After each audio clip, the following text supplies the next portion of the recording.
It's going to have to be break because I'm...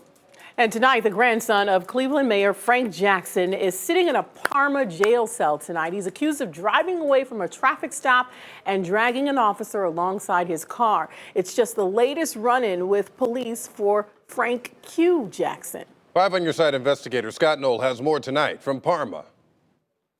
Frank Q. Jackson pleaded not guilty today, but the judge here at Parma Municipal Court cited Jackson's history of violence as she set bond for the 24-year-old.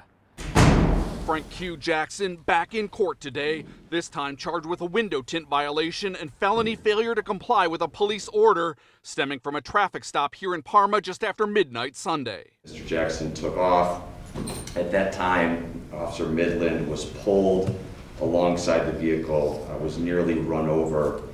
It then proceeded to get in his cruiser and chase after Mr. Jackson, who reached speeds upwards of 100 miles an hour, committed several traffic violations. Police say that chase went into Cleveland before Jackson pulled off the highway, turned off his lights, and dodged officers. Investigators say Jackson turned himself in hours later in a different vehicle.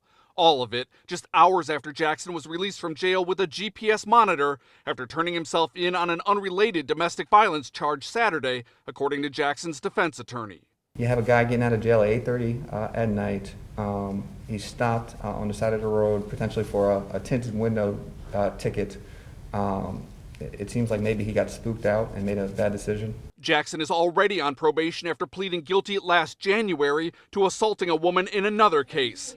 Now facing 2 more criminal cases, Parma Municipal Court Judge DEANNA O'Donnell expressing concern with Jackson's history. I'm concerned that there is an officer that was injured, so I'm concerned that he has a little bit of a history that seems to be a little bit, well, it seems to have violence in it.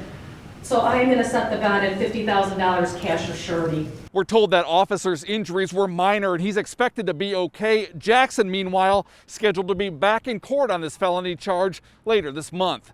In Parma, I'm 5 on Your Side investigator Scott Knoll.